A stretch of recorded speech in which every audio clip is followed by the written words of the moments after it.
அன்பு,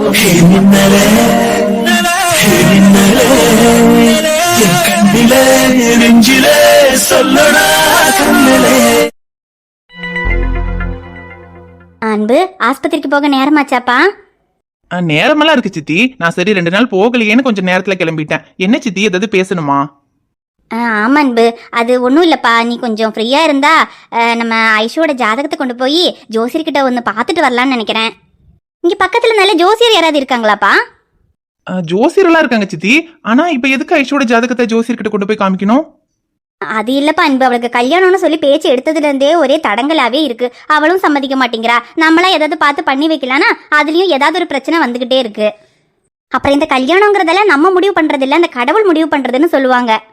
எந்த சமயத்துல யாரு கூட கல்யாணம் நடக்கணும்னு அந்த கடவுள் முடிச்சு போட்டு வச்சிருக்கிறாரோ அப்பதான் கல்யாணம் நடக்கும். அது வரைக்கும் நம்ம என்னதான் பண்ணாலும் அது எல்லாமே இப்படி தடங்களாதான் போகும்னு சொல்லுவாங்க.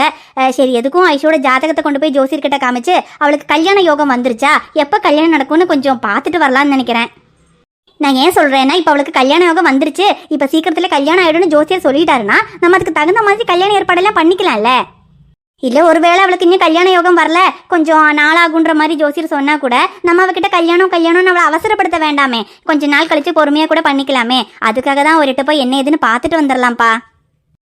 சரி சித்தி, பார்க்கலாம். ஆனா அது என்ன இப்ப அவசரமா? அவதான் இப்ப படிக்கணும் நல்லா சொல்லிட்டு இருக்காளே. இப்ப நம்ம கல்யாணம் அதுன்னு போய் ஜோசியர்கிட்ட பார்த்து அவர் ஏதாவது உடனே பண்ணணும்ன்ற மாதிரி ஏதாவது சொல்லிட்டாருன்னா அப்புறம் திரும்பி அவளை உடனே கல்யாணத்துக்கு சம்மதிக்க வைக்கவும் முடியாது. கொஞ்ச நாள் கழிச்சு பார்த்தா பத்தாதா சித்தி? அப்புறமா கூட பார்த்துக்கலாம் தான் அன்பு. இருந்தாலும் அவளுக்கு கல்யாண பேச்சு எடுத்ததுலேருந்தே எல்லாம் தள்ளி போய்கிட்டே இருக்கு. எனக்கு அது மனசுக்கு ஒரு மாதிரி கஷ்டமாவே இருக்கு. அதான் ஜோசியரை பார்த்துட்டு வந்தா அவர் என்ன சொல்றாருன்னு தெரிஞ்சுக்கிட்டா கொஞ்சம் மனசுக்கு நிம்மதியா இருக்கும்னு நினைச்சேன். சரி சித்தி, இப்ப என்ன ஜோசியர்கிட்ட போய் ஐஷோக்கு எப்ப கல்யாணம் ஆகும் என்ன ஏதுன்னு விசாரிச்சுட்டு வரணும், அவ்வளவுதானே? சரி விடுங்க, உங்க சமாதானத்துக்காகவாவது போய் என்ன ஏதுன்னு பார்த்துட்டு வரலாம். இப்ப நான் ஃப்ரீயா தான் இருக்கேன், வாங்க போயிட்டு வந்துடலாம்.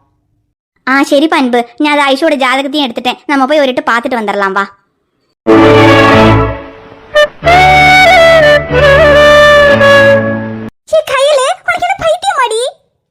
சக்தி தம்பியை விட்டு இங்க வந்து இருக்கேனவோ சரி, 2 பேத்துக்குள்ள ஏதோ சின்னதா சண்டையாட்டு இருக்கு, கோச்சிக்கிட்டு வந்திருப்ப. புருஷ பொண்டாட்டிக்குள்ள இந்த மாதிரி சின்ன சின்ன சண்டை வரதெல்லாம் சகஜம் தானே. 2 நாளோ 3 நாளோ சரியா போயிடும். நீ திரும்ப சக்தி தம்பியோட அந்த வீட்டுக்கு போயிருவேன்னு நினைச்சுக்கிட்டு இருந்தா நீ என்னடானா ஜோசிக்காரன் இப்படி சொல்லிட்டாங்கிறதுக்காக சக்தி தம்பியோட இதுக்கப்புறம் வாழவே மாட்டானே என் தலையில குண்டு தூக்கி போடுற. இங்க பாரு கையில, ஜோசிக்காரன் சொன்னது சின்ன விஷயம் கிடையாது, பெரிய விஷயம் தான். அதை கேட்கும் போது எனக்கே தலையில இடி விழுந்தா மாதிரி தான் இருக்கு. ஆனா அதுக்குன்னு உங்க 2 பேருக்கு கல்யாணம் ஆயிடுச்சு கையில, இதுக்கப்புறம் புருஷன் கூட வாழ மாட்டேன் இப்படி வந்து உட்காந்தா இதுக்கப்புறம் உன் வாழ்க்கை என்ன ஆகுறது, சக்தி தம்பி வாழ்க்கை என்ன ஆகுறது, அதெல்லாம் கொஞ்சமாவது யோசிச்சியா? ஜோசியம் ஜாதகம் இதெல்லாம் நம்பணும் தான் கையில, ஆனா எல்லாத்துக்கும் ஒரு அளவு இருக்கு. கையில நான் உன்னை பெத்தவ, உன் வாழ்க்கை நல்லா இருக்கணும்னு தான் நான் நினைப்பேன். நானே சொல்றேன், இங்க பாரு, அந்த கடவுளுக்கும் மேல உள்ள சக்தி வேற எதுவுமே கிடையாது கையில. அந்த கடவுள் மேல பாரத்தை போட்டு சக்தி தம்பியோட போய் வாழற வழிய பாரு கையில. இல்லம்மா, என்னால இவர் கூட வாழ முடியாது. அப்படி சொல்லாத கையில, ஒரு பொண்ணா உன் மனசுல இருக்கிற பயம் எனக்கு புரியுது. ஆனா அதுக்காக இப்படி நான் பெத்த பொண்ணு வாழ்க்கையை ஆரம்பிக்கிறதுக்கு முன்னாடியே அது முடிஞ்சு போச்சுன்னு வந்து இப்படி பிறந்த வீட்டுல உட்காந்தா நான் என்னடி பண்ணுவேன்? சரி கையில, இப்ப ஜோசியர் அப்படி சொல்லிட்டாருங்கிறதுக்காக தான் நீ சக்தி தம்பியோட வாழ மாட்டேன்னு சொல்ற. ஆனா அதுக்கு ஏதாவது பரிகாரம் இருக்கும் கையில. நம்ம வேணா வேற ஏதாவது ஜோசியர் கிட்ட போய் என்ன ஏது இதுக்கு என்ன பரிகாரம்னு கேட்டு அதை பண்ணிடலாம். அப்ப எல்லாம் சரியா போயிடும் கையில. இல்லம்மா, என்ன பரிகாரம் பண்ணாலும் சரி, என்னால இவரோட சேர்ந்து வாழ்ந்து குழந்தை பெத்துக்க முடியாதுமா. அப்படியே ஒருவேளை நாங்க சேர்ந்து வாழ்ந்து எங்களுக்கு குழந்தை பிறக்குதுன்னா அந்த குழந்தை பிறக்கிற வரைக்கும் இவருக்கு ஏதாவது ஆயிடுமோன்னு நான் பயந்து பயந்து சாகணும். ஒருவேளை ஜோசியர் சொன்ன மாதிரி குழந்தை பிறந்ததும் ஏதாவது தப்பா நடந்துருச்சுன்னா அதுக்கப்புறம் என்னால உயிரோடவே இருக்க முடியாதுமா. அப்படிப்பட்ட வாழ்க்கை எனக்கு வேண்டாம். அதுக்கு பேசாம நான் இவரோட வாழாம தனியாவே இருந்துருவேம்மா. சரி கையில, அப்படியே அந்த ஜோசிக்காரன் சொன்ன மாதிரி நடக்குதுன்னா கூட நம்ம 2 பேரும் சேர்ந்து வாழ்ந்து நமக்கு குழந்தை பிறந்தாதானே எனக்கு ஏதாவது ஆகும். எனக்கு குழந்தையே வேண்டாம் கையில, நம்ம குழந்தை பெத்துக்கவே வேண்டாம். எனக்கு நீ மட்டும் போதும், என் கூட வா.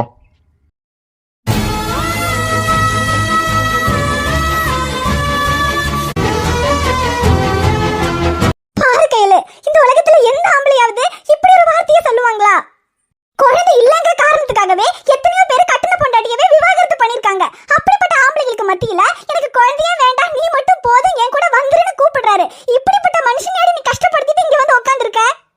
இங்க பாரு கையில, வாழ்க்கையில குழந்தை முக்கியம் தான், நான் இல்லைன்னு சொல்ல மாட்டேன். ஆனா குழந்தையை விட புருஷன் முக்கியம் கையில. என்ன ஒரு பொண்ணு குழந்தை இல்லாம கூட வாழ்ந்துடலாம், ஆனா புருஷன் இல்லாம வாழ முடியாது கையில. அப்படி புருஷன் இல்லாம ஒரு பொண்ணு வாழ்ந்தா குழந்தை இல்லைன்னா இந்த உலகத்துல எவ்வளவு கஷ்டத்தையும் பேச்சையும் அனுபவிக்க வேண்டி வருமோ அதை விட அதிகமாவே அனுபவிக்கணும் கையில. அந்த வலி என்னங்கிறது எனக்கு தெரியும் கையில. என்ன மாதிரியே நீயும் வாழ்க்கை பூரா துணை இல்லாம கஷ்டப்பட்டுற கூடாதுங்கிறதுக்காக தான் சொல்லிக்கிட்டு இருக்கேன். ஆனா எனக்காவது இதுக்கப்புறம் இந்த உலகத்துல வாழ்ந்தே ஆகணுங்கிற தைரியத்தை வர வச்சுக்கிறதுக்கு 3 பிள்ளைங்க இருந்தீங்க. ஆனா உனக்கு யாருமே இல்லாம தனியா வாழ முடியாது கையில. சரி, உனக்கு சக்தி தம்பியோட குழந்தை பெத்துக்கிறதுக்கு தான் பயமா இருக்குதுன்னா சரி விடு. சக்தி தம்பி சொல்ற மாதிரி குழந்தை இல்லைன்னா என்ன இப்போ? இந்த உலகத்துல குழந்தை இல்லாத யாருமே வாழறதே இல்லையா? இந்த உலகத்துல எத்தனையோ புருஷன் பொண்டாட்டிங்க குழந்தை இல்லைன்னா கூட எனக்கு நீ குழந்தை உனக்கு நான் குழந்தைன்னு இப்ப வரைக்கும் சந்தோஷமா வாழ்ந்துகிட்டு தான் இருக்காங்க கையில.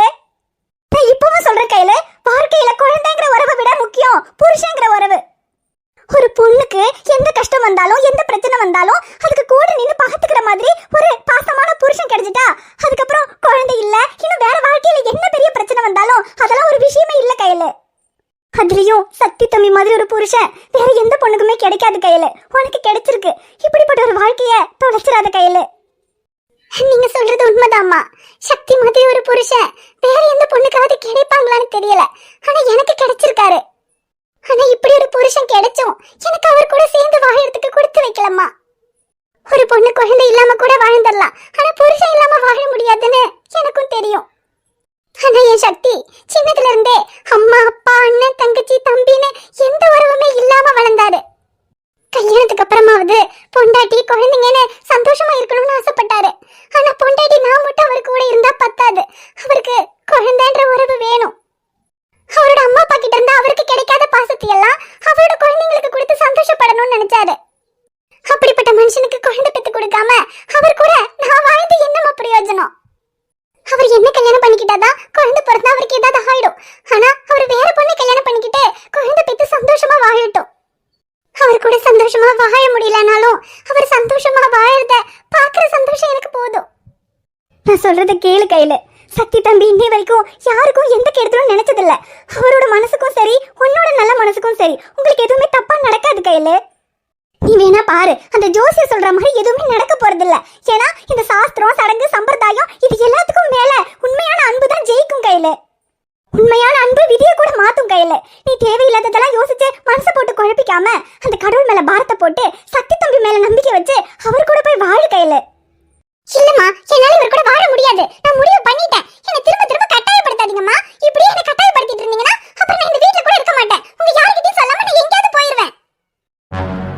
டேய் பைத்தியமாடி நீ. லட்சுமி அக்கா விடுங்க, அவளை எதுவும் சொல்லாதீங்க. இல்ல தம்பி, அவ பயப்படுறது நியாயம்தான். ஆனா அதுக்காக நம்ம எல்லாரும் இவ்வளவு தூரம் சொல்றோம். ஆனா புரிஞ்சுக்க மாட்டீங்களே தம்பி. பரவாயில்ல விடுங்கக்கா, அவ புரிஞ்சுக்குவா. இப்போ உடனே நம்ம சொல்றதை கேட்டு அவ என் கூட வரலனாலும் நிச்சயமா அவ என்ன புரிஞ்சுக்கிட்டு என் கூட வருவான்னு எனக்கு நம்பிக்கை இருக்கு. அதுக்கு எவ்வளவு நாளானாலும் நான் காத்துக்கிட்டு இருப்பேன்க்கா. ஐயோ என்ன தம்பி நீங்க இப்படி சொல்றீங்க? ஆனா அவங்க கூட வரமாட்டேன்னு சொல்லும்போது எனக்கே அதை தாங்கிக்க முடியல தம்பி.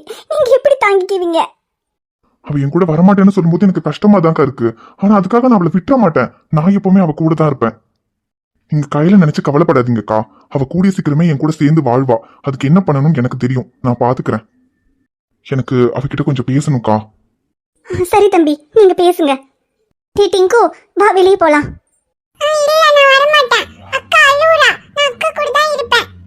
டேய் சொன்ன கேளுடா, அப்புறமா அக்கா கூட இருக்கலாம் வா. அக்கா சரி பரவாயில்ல விடுங்க, அவன் இருக்கட்டும். சரி தம்பி, நீங்க அவகிட்ட பேசுங்க. நான் வெளியே இருக்கேன். கையில நான் ஒண்ணு மட்டும் சொல்றேன். சக்தி தம்பி நல்லா இருக்கணுங்கிறதுக்காக தான் நீ இப்படி ஒரு முடிவு எடுத்திருக்கேன்னு தெரியும். ஆனா நீயே அவரை கஷ்டப்படுத்திடாத கையில.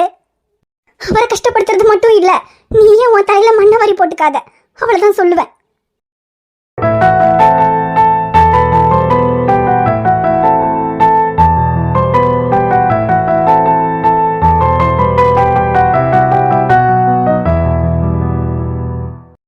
கையில நீ என் கூட வரக்கூடாதுன்னு முடிவு பண்ணிட்ட.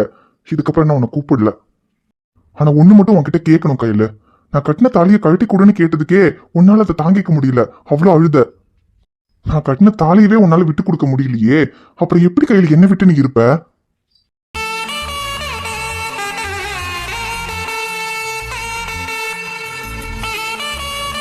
சரி நீ இருக்கணும்னு முடிவு பண்ணிட்ட. இருந்து பாரு, அப்பதான் தெரியும். ஆனா உன்னை விட்டு என்னாலையும் இருக்க முடியாது கையில. நான் எப்படி இருக்க போறேன்னு எனக்கே தெரியல.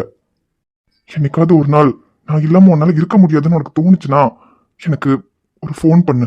நான் எங்க இருந்தாலும் ஓடி வந்துருவேன். ஏன் சக்தி, ஏன் சக்தி இப்படி எல்லாம் பேசி என்ன கொல்றீங்க? இதுக்கு மேல நீங்க ஒரு வார்த்தை பேசினாலும் என்னால இப்பவே உங்களை விட்டு இருக்க முடியாது. என்ன கூட்டிட்டு போயிருங்கன்னு சொல்லிடுவேன் சக்தி. ப்ளீஸ் தயவு செஞ்சு இங்க இருந்து போயிடுங்க. இதுக்கு மேல சொன்னதையே சொல்லி உன்னை நான் கஷ்டப்படுத்த விரும்பல. நான் போயிடுறேன் கையல். ஆனா உன்னை விட்டு போனதுக்கு அப்புறம் எப்படி இருப்பேன், என்ன பண்ணுவேன் ஒண்ணுமே தெரியல கையல். யாருமே இல்லாம தனியா வளர்ந்து எனக்கு இதுக்கப்புறம் வாழ்க்கை பூரா உங்க கூட நான் இருக்கேன்னு எனக்கு நம்பிக்கையும் காதலையும் கொடுத்தது நீதான். நான் அனுபவிக்காத அன்பை எனக்கு சொல்லி கொடுத்த நீ எப்படி நீ இல்லாம வாழணும்னு சொல்லி கொடுக்காமயே வந்துட்ட கையல். உனக்கு வேணும்னா என்னை பார்க்காம நான் இல்லாம இருக்க முடியலாம். ஆனா என்னால உன்னை பார்க்காம இருக்க முடியாது கையல். நான் தினமும் உன்னை பார்க்க வருவேன். தூரத்துல இருந்தாவது உன்னை பார்க்குற சந்தோஷம் எனக்கு போதும் கையல். உன் கூட வாழ முடியலனாலும் உன்னை பார்த்துக்கிட்டே நான் வாழ்ந்துருவேன். சக்தி, ஏன் சக்தி இப்படி எல்லாம் பேசுறீங்க? நீங்க என்ன மறந்துட்டு வேற ஒரு பொண்ணை கல்யாணம் பண்ணி குழந்தை பெற்று சந்தோஷமா இருக்கணுங்கிறதுக்காக தான் நான் உங்களை விட்டு வந்தேன். என்னையே நினைச்சு உங்க வாழ்க்கையை நீங்க அழிச்சுக்க கூடாது சக்தி. இப்ப நீங்க இப்படிதான் சொல்லுவீங்க. ஆனா என்னன்னாலும் நான் உங்க கூட வரமாட்டேன்னு உங்களுக்கு தெரிஞ்சிருச்சுன்னா அதுக்கப்புறம் கொஞ்சம் கொஞ்சமா நீங்க என்ன மறந்துடுவீங்க. நீங்க என்ன மறந்து வேற பொண்ணை கல்யாணம் பண்ணிக்குவீங்க. அதுக்கு என்ன பண்ணணுமோ அதை நான் பண்ணுவேன். நினைக்க தெரிந்த மனமே உனக்கு மறக்க தெரியாதா? பழக தெரிந்த உயிரே உனக்கு விலக தெரியாதா? அன்பே விலக தெரியாதா? மயங்க தெரிந்த கண்ணே உனக்கு உறங்க தெரியாதா? மலர தெரிந்த அன்பே உனக்கு மறைய தெரியாதா? அன்பே மறைய தெரியாதா?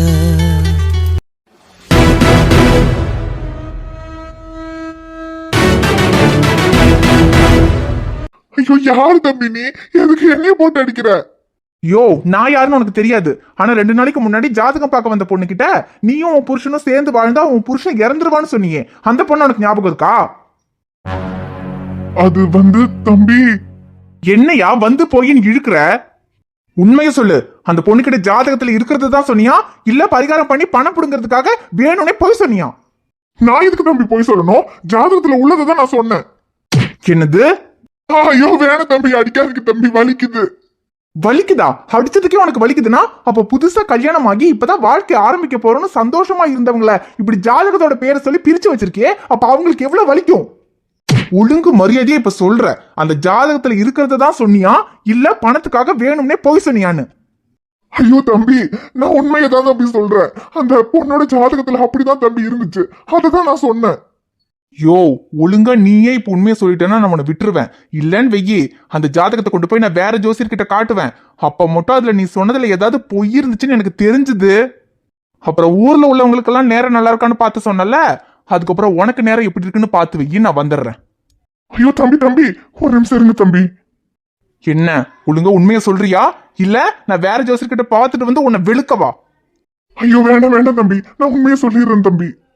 அது அந்த பொண்ணோட ஜாதகத்துல எல்லாம் எந்த பிரச்சனையும் இல்ல தம்பி. அவங்க 2 பேரோட ஜாதகமும் நல்ல பொருத்தமா தான் இருக்குது. அவ புருஷனுக்கு 80-90 வயசு வரைக்கும் ஆயுசு இருக்கு தம்பி. 2 பேரும் நல்ல சந்தோஷமா வாழறதுக்கான எல்லா பொருத்தமும் அவங்க ஜாதகத்துல இருக்கு. ஷோ, அப்புறம் எதுக்குயா 2 பேரும் சேர்ந்து வாழ்ந்து குழந்தை பிறந்தா உன் புருஷன் இறந்துருவான்னு அந்த பொண்ணு கிட்ட போய் சொன்ன? அது தம்பி என்ன மன்னிச்சிருங்க தம்பி, பணத்துக்கு ஆசைப்பட்டு தான் போய் சொல்லிட்டேன்.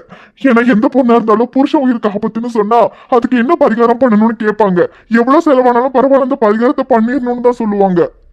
அதான் பரிகாரத்தை சொல்லி அந்த பொண்ணுகிட்ட இருந்து பணத்தை வாங்கிடலான்றதுக்காக தான் தம்பி அப்படி நான் போய் சொல்லிட்டேன். என்ன மன்னிச்சிருங்க தம்பி. யோ, மன்னிக்கிறதா? எனக்கு வர்ற கோபத்துக்கு உன்னை அப்படியே இங்கே வெட்டி புதைச்சிருவேன். ஐயோ தம்பி தம்பி, என்ன எதுவும் பண்ணிடாதீங்க தம்பி. வயிற்று பொழப்புக்காக தான் தம்பி அப்படி போய் சொல்லிட்டேன். என்ன மன்னிச்சிருங்க தம்பி. என்னையா வயிற்று பொழப்பு? வயிற்று பொழப்புனா பெரிய பெரிய பணக்காரங்க நல்ல நேரம் நல்லா பார்க்க வருவாங்கல்ல, அவங்க கிட்ட எதையாவது சொல்லி பணத்தை புடுங்க வேண்டியது தானே. அதை விட்டுட்டு கல்யாணம் பண்ணி ஒன்னா சேர்ந்து வாழ போறோம்னு சந்தோஷத்துல உங்ககிட்ட ஜாதகம் பார்க்கணும்னு வர்றவங்க வீட்டுல ஏதாவது பிரச்சனை கஷ்டம் ஜோசியரை பார்த்து என்ன ஏதுன்னு கேட்டா ஏதாவது பரிகாரம் சொல்வாரு, நம்ம கஷ்டம் எல்லாம் சரியா போயிடும்னு உங்களை நம்பி உங்ககிட்ட வர்றவங்க இவங்க கிட்ட எல்லாம் போய் சொல்லி பணத்தை வாங்குவீங்க. இங்க பாரு, இந்த பரிகாரத்தால எதையும் மாத்த முடியாதுன்னு உனக்கும் தெரியும் எனக்கும் தெரியும். ஆனா எல்லாம் தெரிஞ்சிருந்தும் பணத்துக்கு ஆசைப்பட்டு பரிகாரம்ன்ற பேர்ல பாவப்பட்டவங்க கிட்ட காசை வாங்குற பத்தியா? உன்ன மாதிரி ஆளுங்க எல்லாம் சும்மாவே விடக்கூடாதுதான். ஏன்னா கடவுள் வரம் கொடுத்தாலும் பூசாரி வரம் கொடுக்க மாட்டாருன்னு சொல்லுவாங்களே, அந்த மாதிரி அந்த கடவுளே ஒருத்தன் நல்லா இருக்கணும்னு எழுதியிருந்தா கூட நீங்க பணத்துக்கு ஆசைப்பட்டு அவன் ஜாதகத்துல பிரச்சனை இருக்கு அதுக்கு பரிகாரம் பண்ணதான் சரியா போகும்னு அதை மாத்தி எழுதுறீங்க பாத்தீங்களா? அதுக்கெல்லாம் உங்களுக்கு அந்த கடவுள் தண்டனை கொடுக்கறாரோ இல்லையோ, ஆனா போய் சொல்லி என் நண்பனோட வாழ்க்கையை நாசம் பண்ணதுக்கு உனக்கு நான் தண்டனை கொடுப்பேன். ஐயோ தம்பி தம்பி வேணும் தம்பி, உங்களை கையெடுத்து கும்பிட்டு கேட்டுக்கிறேன். ஏதோ பணத்துக்கு ஆசைப்பட்டு வயசான காலத்துல தெரியாம இப்படி பண்ணிட்டேன் தம்பி. இதுக்கப்புறம் சத்தியமா இப்படி எல்லாம் பண்ண மாட்டேன் தம்பி. யாராவது ஜாதகம் பார்க்க வந்தா அவங்க கிட்ட போய் சொல்லி பரிகாரம் பண்ணணும்னா பணம் வாங்க மாட்டேன் தம்பி. இந்த ஒரு முறை என்ன மன்னிச்சு விட்டுருங்க தம்பி. உன்னை மன்னிச்சு விட்டா இப்ப என் நண்பனோட வாழ்க்கையில வந்த பிரச்சனையை இப்ப யாரையா சரி பண்ணுவா? அந்த பொண்ணு என் நண்பன் கூட வாழ மாட்டேன்னு விட்டுட்டு போயிட்டா. இப்ப அவளை யாரு வந்து என் நண்பன் கூட சேர்த்து வைப்பா? தம்பி நான் சொல்றேன் தம்பி, நான் வந்து அந்த பொண்ணு கிட்ட சொல்றேன் தம்பி. பணத்துக்கு ஆசைப்பட்டுதான் இப்படி போய் சொல்லிட்டேன். உங்க ஜாதகத்துல எந்த பிரச்சனையும் இல்ல, வேணும்னா நீங்க வேற ஜோசியர்கிட்ட போய் கேட்டுக்கங்கன்னு நானே வந்து சொல்றேன் தம்பி. தம்பி என்ன விட்டுருங்க தம்பி, எனக்கு 4 பொண்ணுங்க தம்பி. கல்யாணம் பண்ணி கொடுக்கறதுக்கு வசதி இல்ல, அதனாலதான் தம்பி இப்படி எல்லாம் போய் சொல்லி பணத்தை ஏமாத்திட்டேன். என்ன மன்னிச்சிருங்க தம்பி. யோ சரி, இந்த ஒரு தடவை நான் உன்னை மன்னிச்சு விடுறேன். ஆனா இதுக்கப்புறம் யாருக்கிட்டயாவது ஜாதகத்துல ஏதாவது பிரச்சனை போய் சொல்லி நீ பரிகாரத்துக்காக பணத்தை வாங்கணும்னு எனக்கு தெரிஞ்சது, அப்புறம் எல்லாருக்கும் ஆயுசு எவ்வளவு இருக்குன்னு பார்த்து சொல்றதுக்கு உனக்கு ஆயுசு இருக்காது சொல்லிட்டேன். இல்ல தம்பி, இதுக்கப்புறம் இப்படி பண்ண மாட்டேன். என்ன மன்னிச்சிருங்க தம்பி. கடவுள் நமக்கு ஒரு கஷ்டத்தை கொடுக்கறாருன்னா நிச்சயமா அதுல ஏதாவது ஒரு நல்லது இருக்கும். அந்த கஷ்டத்தை நம்ம தான் எப்படி சரி பண்ணணும்னு யோசிச்சு அதுல இருந்து வெளியே வரணும். ஆனா இங்க நிறைய பேரு அந்த கஷ்டத்தை எப்படி சரி பண்றதுன்னு யோசிக்காம ஜோசியரை பார்த்து ஏதாவது பரிகாரம் பண்ணிட்டா சரியாயிடும்னு நம்பி ஒன்ன மாதிரி ஆளுங்க கிட்ட ஜோசியம் பார்க்க வராங்க. நீங்களும் இதுதான் சாக்கு, பரிகாரம்ன்ற பேர்ல பணத்தை புடிங்கிடலான்னு இஷ்டத்துக்கு என்னெல்லாமோ சொல்லி பாவப்பட்டவங்க கிட்ட பணத்தை வாங்குறீங்க. ஆனா இதுக்கப்புறம் யாராவது பாவப்பட்டவங்க உங்ககிட்ட ஜோசியம் பார்க்க வந்தா பரிகாரம்ன்ற பேர்ல நீ அவங்க கிட்ட பணத்தை வாங்க கூடாது. இல்ல இல்ல தம்பி, நான் வாங்க மாட்டேன் தம்பி. இரு நான் இன்னும் சொல்லி முடிக்கல.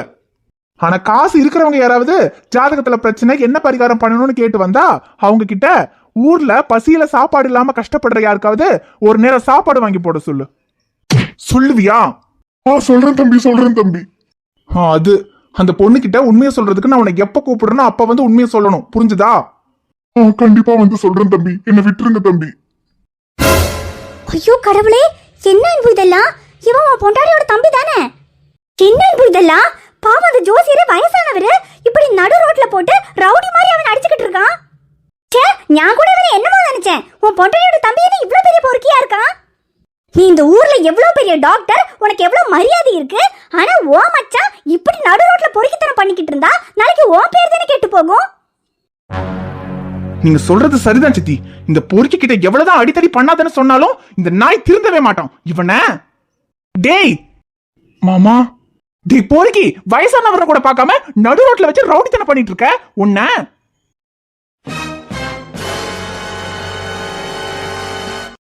ஹாய் ஃப்ரெண்ட்ஸ், எல்லாரும் எப்படி இருக்கீங்க? நிச்சயமா நலமா இருப்பீங்கன்னு நம்புறோம். இந்த வீடியோ உங்களுக்கு பிடிச்சிருந்தா மறக்காம வீடியோவுக்கு லைக் பண்ணுங்க, கமெண்ட் பண்ணுங்க, ஷேர் பண்ணுங்க. சேனலை சப்ஸ்கிரைப் பண்ணாம பாத்துக்கிட்டு இருந்தீங்கன்னா மறக்காம சப்ஸ்கிரைப் பண்ணுங்க.